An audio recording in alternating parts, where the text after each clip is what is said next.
नमस्कार, स्वागत है आप सभी का देवभूमि समाचार में। मैं आपके साथ निकिता कश्यप। बुलेटिन की शुरुआत करते हैं। खबर देहरादून से है, जहां मुख्यमंत्री पुष्कर सिंह धामी ने सचिवालय में सिंचाई परियोजनाओं के अंतर्गत रिवर प्रोटेक्शन और डीसिल्टिंग की प्रगति पर समीक्षा की, जहां उन्होंने अधिकारियों को मानसून के सीजन में बाढ़ की आशंकाओं को देखते हुए सभी कार्य समय से पूरे करने के निर्देश जारी किए हैं। बताते चले कि बैठक में अधिकारियों ने यह भी जानकारी दी है कि लघु सिंचाई विभाग के द्वारा जल संरक्षण, संवर्धन और संभरण योजनाओं के तहत 708 चेक डैम तो वहीं 419 रिसर्च सॉफ्ट और तालाब निर्माण किए जा रहे हैं, और जिसमें कि वार्षिक लगभग 108.94 crore litre ground water research का जो लगातार संभावना है उसको जताया गया है। और जहां आपको बताते चले कि इसके अलावा 9 वन प्रभागों में पेयजल के विभाग के माध्यम से 14 जल स्तरों और स्रोतों पर भी उपचार और कार्य करने की योजना के तहत 247 जल धाराओं का संरक्षण किया जा रहा है।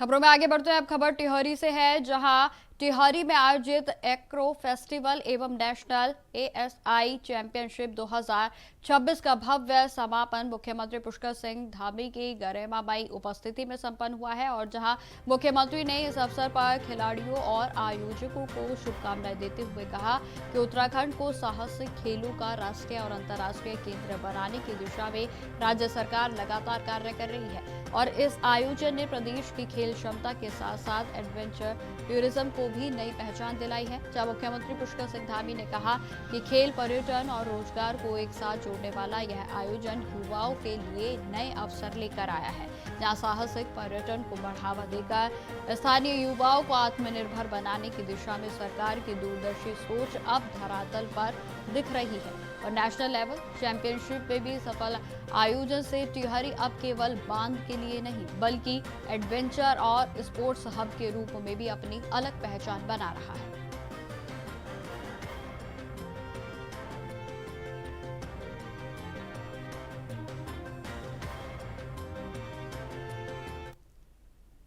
देहरादून में केंद्र सरकार के आगामी आम बजट को लेकर कर्मचारियों में उत्साह और उम्मीद की लहर है। और जहां इस बजट पे सबसे ज्यादा ध्यान आम कर्मचारियों की वित्तीय छूट और राहत पर केंद्रित रहने की संभावना है। और पिछले बजट में भी कर्मचारियों को टैक्स स्लैब में राहत दी गई थी, और इस बार भी इसे दोहराए जाने की उम्मीद जताई जा रही है।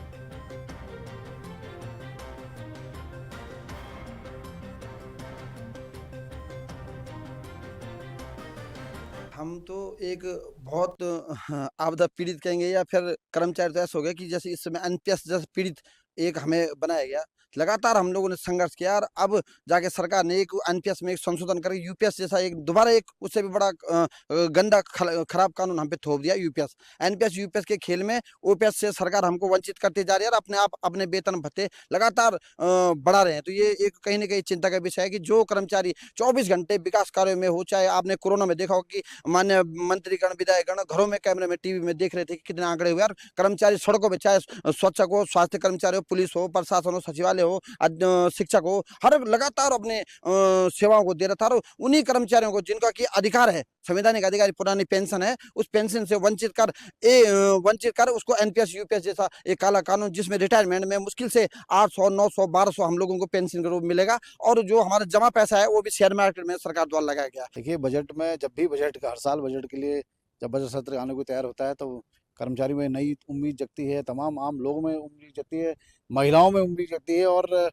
चूंकि कर्मचारी बहुत छोटी छोटी मुद्दों को लेकर सजग रहता है, हमेशा सोचता है कि कुछ इजाफा हो जाए, जिससे पिछले साल सरकार ने टैक्सेस में कुछ स्लैब बढ़ाया और उस स्लैब में भी काफ़ी कुछ चीज़ें अभी और सरकार के दिमाग में होंगी। हम चाहते हैं कि वो स्लैब और व्यवस्थित हो और इस साल थोड़ा सा नौकरी पेशा हमारे तमाम उन साथियों को, तमाम उन महिला गृहिणियों को थोड़ा इजाफा मिले टैक्सेस में। और बाकी जो और मुद्दे हैं बजट को लेके, चाहे वो पुरानी पेंशन का इशू हो, चाहे वो वेतन भत्तों के लिए है, आगे 8वां वेतन आयोग की बात हो, तो सभी कर्मचारियों की नज़रें होंगी कि हमारी ये सरकार, देश की सरकार कर्मचारियों के लिए क्या नए पिटारा लेके आती है। और उम्मीद करते हैं कि जिस तरह से देश में एक बड़े पैमाने पर जो है अच्छे निर्णय हो रहे हैं, उसी प्रकार से कर्मचारी भी सोचते हैं कि उनके लिए भी कोई मुफीद निर्णय इस बार बजट सत्र में होगा। और उम्मीद पे अभी हम लोग भविष्य करते हैं कि क्या आने वाले समय में सरकार निर्णय लेती है।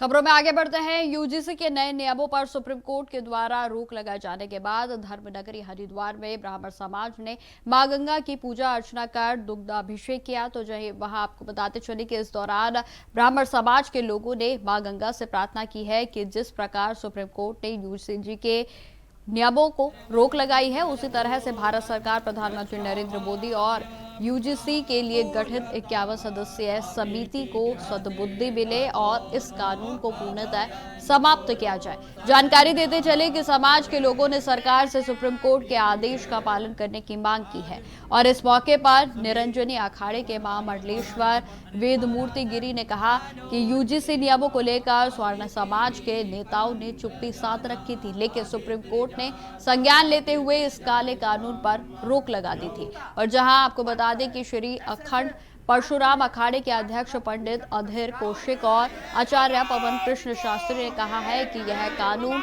स्वर्ण समाज के अधिकारों पर कुठाराघात है और जहां उन्होंने चेतावनी दी है कि यदि भविष्य में यह कानून दोबारा से लागू किया गया तो ब्राह्मण समाज आंदोलन करेगा और हरिद्वार में यूजीसी की समिति के सदस्यों का पिंडदान तक किया जाएगा। देवभूमि, पवित्र भूमि, चारों धाम है और मां गंगा जी का प्रांगण है। जिस प्रांगण में आज हम बैठे हुए हैं, ये श्री मोक्षदायिनी श्री गंगा जी का, इनका जल का आचमन करने के बाद हम अपने दिन की क्रिया शुरू करते हैं।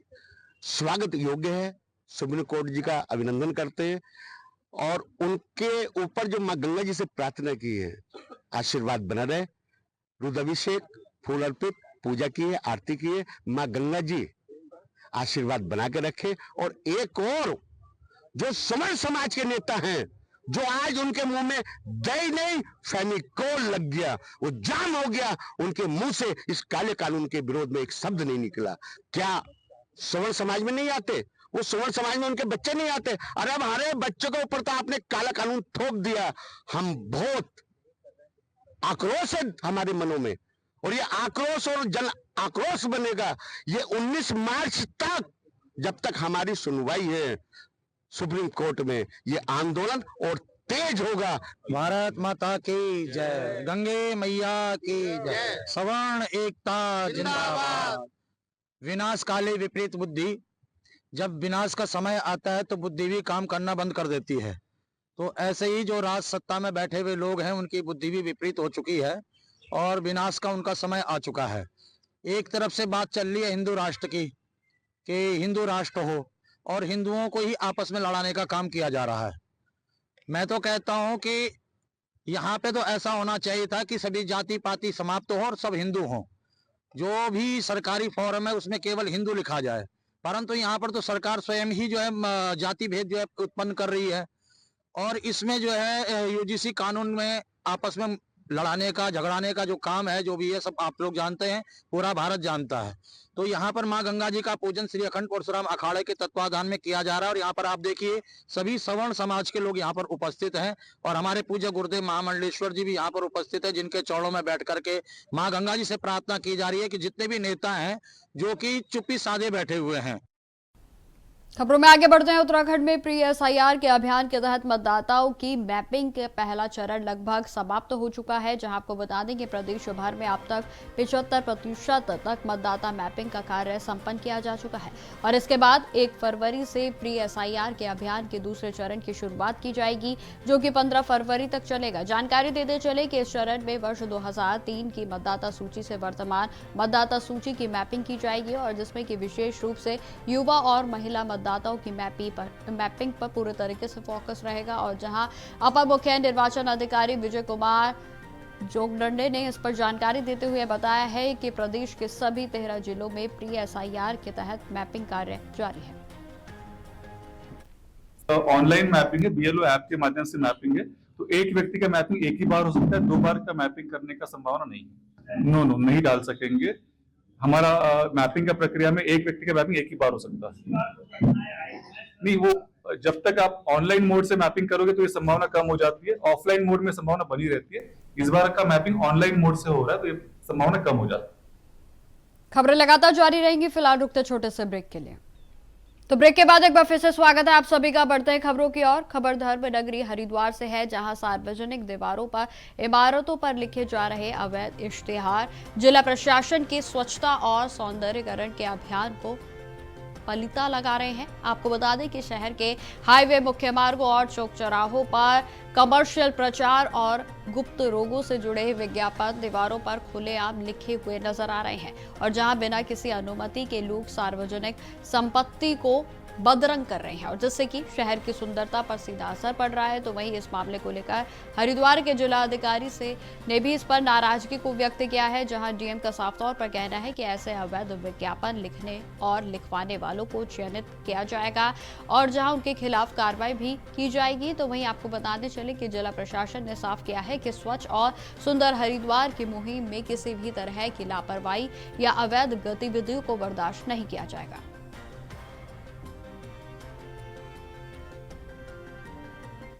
पिछले कुछ दिनों से विभिन्न लोगों के द्वारा फ्लाईओवर्स या फिर जो हमारी दीवारें हैं, सार्वजनिक संपत्ति है, उसका डिफेसमेंट किया गया है। विभिन्न तरीके के एडवर्टाइजमेंट्स आदि का उसमें वॉल पेंटिंग करके, लगा के, चिपका के, इसमें एसडीएम हरिद्वार को और साथ ही जो हमारे एनएच के जो टीम्स हैं उनको अभी डायरेक्शन दिए गए हैं कि इसमें तत्काल एफआईआर दर्ज करें। पब्लिक प्रॉपर्टी डिफेसमेंट एक्ट के तहत जो भी लोगों के द्वारा सार्वजनिक संपत्ति को खराब किया जा रहा है उन पर विधिक कार्रवाई करें, और फिर उसके बाद और भी जो लोग इसको कर रहे हैं उनको चेतावनी भी दें कि आगे ऐसी कोई कार्रवाई न करें। इसके बाद भी अगर कोई कार्रवाई करेंगे तो हम तत्काल उन पर भी एफआईआर दर्ज करेंगे। अभी ये हम लोगों ने अब खबर देहरादून से है, जहां मानव वन्य जीव संघर्ष को लेकर उत्तराखंड विभाग ने कार्यशाला का आयोजन किया है, जहां इस कार्यशाला में मानव वन्य जीव संघर्ष के क्षेत्रों की पहचान, तो वहीं प्रजाति के विशिष्ट मुद्दे, वर्तमान कार्यवाही, तो वहीं प्रौद्योगिकी का उपयोग, मुआवजा प्रणाली, समुदाय आधारित हस्तक्षेप और रोकथाम रणनीतियों को मजबूत करने पर विचार विमर्श किया गया है। बताते चलें कि बैठक की अध्यक्षता राज्यसभा के सांसद नरेश बंसल और कल्पना सैनी ने की, और जहां वन विभाग के ऑफ आर के मिश्रा ने यह जानकारी दी है कि भालू, तेंदुआ, बाघ, हाथी, जंगली सुअर और अन्य वन्य जीवों के हमले से उत्तराखंड में मानव और वन्य जीव संघर्ष देखने को मिलता है, और जहां कार्यशाला में प्रदेश के विभिन्न क्षेत्रों के लोगों ने संघर्ष को रोकने के लिए तमाम सुझाव भी दिए। मानव वन्य जीव संघर्ष के जो कार्यशाला हो रहा है इसमें हमने विभिन्न प्रकार के क्षेत्र से स्टेक होल्डर्स को आमंत्रित किया है, और उन्होंने जो मुख्य बात रखा है वो बंदर से परेशानी, सुअर से परेशानी, एवं कुछ लोगों ने कह रहे हैं कि उनको मुआवजा नहीं मिलता है, पर्टिकुलरली गाय का बछड़ा या बकरी के लिए। मैं आपका चैनल से स्पष्ट करना चाहता हूं कि हमारा जो मानव वन्यजीव संघर्ष निधि है उसमें ये सभी चीज के लिए प्रोविजन है, चाहे आपका फसल क्षति हो, चाहे आपका बागान का क्षति हो, चाहे आपका बछड़ा या मवेशी, इंक्लूडिंग आपका बकरी, इसका अगर क्षति होता है एवं उसका छानी या भवन, है ना, तो उसके लिए इसमें प्रोविजन है। आप प्लीज अप्लाई करिए। अप्लाई करने के बाद फिर हमने बजट को उपलब्धता को देखते हुए कि हर चीज का कोई सीमित होता है, इस साल नहीं हो पाएगी, अगले साल जो भी है, हमने उसको देखते हुए सभी डीएफओस को निर्देश दिया गया है कि लोगों का अगर इस प्रकार का मानव वन्यजीव संघर्ष में कोई क्षति होता है तो उसको पूरा संवेदनशील के साथ एवं नियम के अनुसार उसको डिस्बर्स करें, ताकि लोगों का कॉन्फिडेंस हमारा रहे कि अगर उनका कोई क्षति होता है उनको लगेगा कि उनको देखने के लिए कोई डिपार्टमेंट है, और जिसके लिए हमको इसके लिए सक्षम भी बनाया गया है वन विभाग को। ये हुआ हमारा एक बात हुआ। दूसरा बात ये आया कि अवेयरनेस प्रोग्राम, इसमें लोगों ने भी को हमने खबरों में आगे बढ़ते हैं। उत्तराखंड की सांस्कृतिक पहचान और सनातन परंपराओं को उजागर करने की दिशा में सिनेमा के माध्यम से एक महत्वपूर्ण पहल देखने को मिली है। आपको बता दें कि उत्तराखंड के पर्यटन एवं सांस्कृतिक मंत्री सतपाल महाराज की उपस्थिति में गोमाता के महत्व पर आधारित फिल्म गोदान का टीजर, गीत और पोस्टर को लॉन्च किया गया है, और इस अवसर पर मंत्री ने फिल्म की पूरी टीम को शुभकामनाएं दी और साथ ही कहा कि यह अत्यंत ही प्रसन्नता की बात है कि गोमाता के महत्व को केंद्र में रखकर बनाई गई यह फिल्म दर्शकों के सामने लाई जा रही है। उन्होंने यह भी बताया कि बॉलीवुड अब पारंपरिक कहानियों के साथ सामाजिक और सांस्कृतिक मूल्यों पर भी ध्यान दे रहा है। बॉलीवुड फिल्म इंडस्ट्री इन दिनों बदलाव के एक बड़े दौर से गुजर रही है, और यहाँ की फिल्में केवल पारंपरिक पारिवारिक कहानियां तक सीमित नहीं हैं, बल्कि निर्माता और निर्देशक अब सामाजिक मुद्दों को लेकर सस्पेंस थ्रिलर जैसे अलग अलग लीग से हटकर विषयों पर फिल्म बना रहे हैं। भारतीय संस्कृति और सनातन धर्म में गौमाता की अहमियत को समझाने के लिए श्री विनोद चौधरी जी के निर्देशन में बनी फीचर फिल्म गोदान 6 फरवरी 2026 से पूरे देश के सिनेमा घरों में प्रदर्शित होने वाली है। इस फिल्म को वैज्ञानिक नजरिए के साथ प्रस्तुत कर फिल्म के निर्माता, निर्देशक, कलाकारों और गेस्ट ने समाज को एक बड़ा मैसेज देने का काम किया है। सनातन की आत्मा गौमाता में बसती है। आज के समय में जब हम अपनी जड़ों से दूर हो रहे हैं, ये फिल्म गुम हो रही गौमाता को बचाने और उसकी अहमियत को समझाने की एक बड़ी कोशिश है। खबरों में आगे बढ़ते हैं। अब खबर डोईवाला से है, जहां विधानसभा क्षेत्र में कल आयोजित होने जा रही उत्तराखंड के क्रांति दल की रैली को लेकर आज यूकेडी के केंद्रीय सचिव सौम्या पहाड़ी ने प्रेस वार्ता कर मीडिया को जानकारी दी है, जिसमें कि आपको बताते चले कि यूकेडी के नेताओं का कहना है कि आज उत्तराखंड की जनता गंभीर समस्याओं से जूझ रही है, लेकिन बीजेपी और कांग्रेस केवल सत्ता हासिल करने की राजनीति में लगे हुए हैं। जहां उन्होंने यह भी आरोप लगाया है कि इन दोनों दलों में आम जनता के हितों की अनदेखी पूरे तरीके से की जा रही है। जो कल हमारी जो महारैली, महाजन सम्मेलन है, ये हमारा उत्तराखंड क्रांति दल के युवकों को नई जान फूंकने के लिए है। और अभी जो हमने जो समय निर्धारित किया है वो 9:30 बजे से डांडी पेट्रोल पंप से और ये डोईवाला चौक से होते हुए लच्छीवाला से इधर से आते हुए, और जो इसका जो समापन होगा ये होगा हमारा सेलिब्रेशन गार्डन, यहीं पे विद्या बेकरी से थोड़ा आगे। तो यहाँ पे हमारे केंद्रीय पदाधिकारी सारे जो भी मौजूद हैं, भावी अगर मैं कहूँ कि अतिशयोक्ति नहीं होगी, ये हमारे भावी पूरा कैबिनेट, मुख्यमंत्री से लेकर हमारा 2017 का जो विजन है पूरा कैबिनेट कल पहुंच रहा है। और क्या बोलते हैं, इसमें से कुछ सांस्कृतिक कार्यक्रम भी हैं हमारे, जैसे हमारे बड़े भाई गजेंद्र राणा जी, केसर कुमार जी, राजेंद्र चौहान जी, संजय भंडारी, जो हमारे लोक गायक हैं, इन लोगों की उपस्थिति रहेगी। और कल खबरों में आगे बढ़ते हैं। देहरादून में जिला अधिकारी सविन बंसल ने सब रजिस्ट्रार कार्यालय ऋषिकेश का औचक निरीक्षण किया, और जहां कार्यालय में व्याप्त भारी अव्यवस्थाएं और गंभीर अनियमितताएं सामने आई है। बताते चले कि निरीक्षण के दौरान आपको बता दें कि चोरी समेत कई अन्य गंभीर मामलों का भी खुलासा हुआ, और जिस पर डीएम ने गहरी नाराजगी को जाहिर करते हुए तत्काल जांच के आदेश जारी किए हैं। जहां जिलाधिकारी ने इसे प्रशासनिक व्यवस्था के लिए बेहद ही गंभीर मामला बताया है।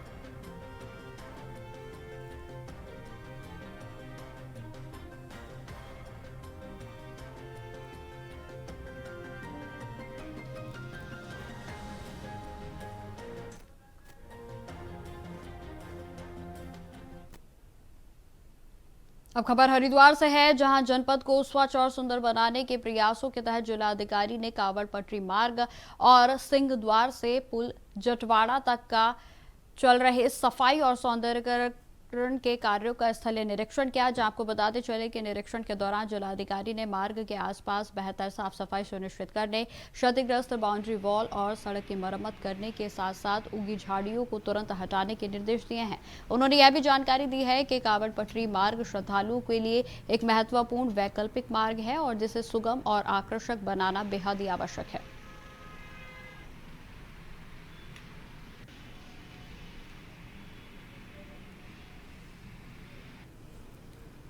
देखिए, अभी जैसा आप जानते हैं कि माननीय मुख्यमंत्री जी के निर्देशों के क्रम में पूरे जनपद में सफाई अभियान और सौंदर्यीकरण का अभियान चल रहा है। उसी क्रम में जो ये नहर पटरी है जो हमारे हाईवे से लगती हुई है, जिससे सभी यात्री श्रद्धालु हरिद्वार में एंटर करते हैं, वहाँ पर काफ़ी जीर्णोद्धार की ज़रूरत थी। काफ़ी यहाँ पर टूट फूट हो रखी थी, घास आदि उग रखी थी, जिससे लोग यहाँ पे जो वॉक करते थे या फिर जो लोग आते थे उनको एक अच्छा दृश्य नहीं मिलता था।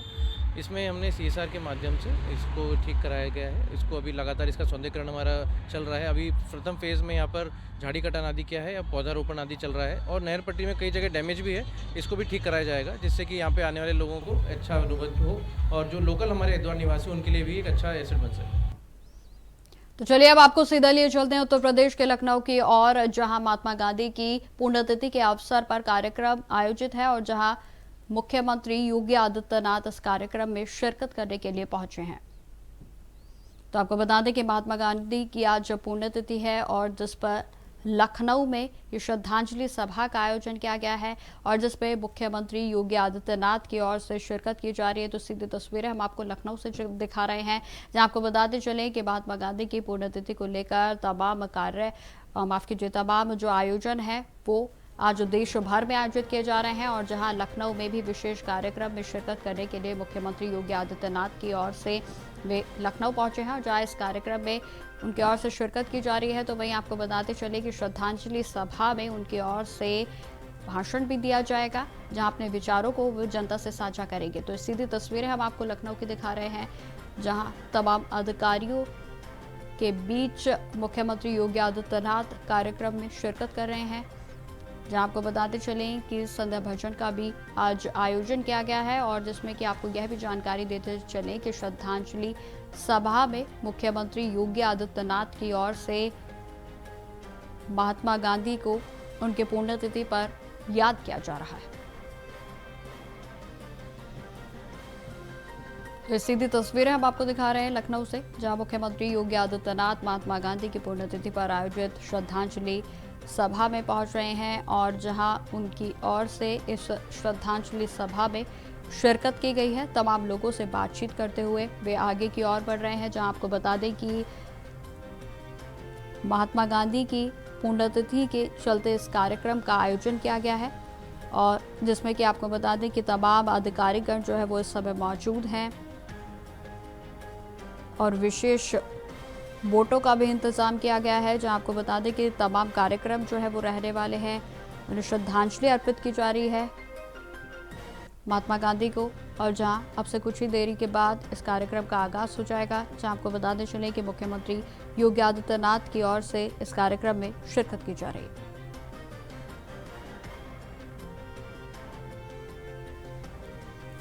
तो महात्मा गांधी की पुण्यतिथि के अवसर पर लखनऊ में कार्यक्रम आयोजित है और जहां श्रद्धांजलि सभा का आयोजन किया गया है और इस सीधी तस्वीरें हम आपको दिखा रहे हैं, जहां सुरक्षा बलों के बीच सुरक्षा के कड़े पहरे के बीच में मुख्यमंत्री योगी आदित्यनाथ लखनऊ में इस श्रद्धांजलि सभा में शिरकत करने के लिए पहुंच गए हैं और जहां अब से कुछ ही देरी के बाद उनकी ओर से अपने विचारों को भी साझा किया जाएगा।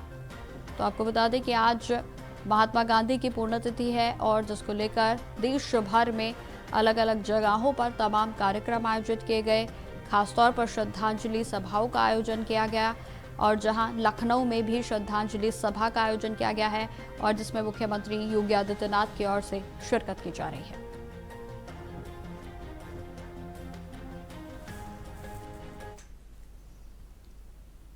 तो फिलहाल मेरे साथ इस बुलेटिन में इतना ही। देश दुनिया की तमाम खबरों की जानकारी के लिए बने रहे हमारे साथ। नमस्कार।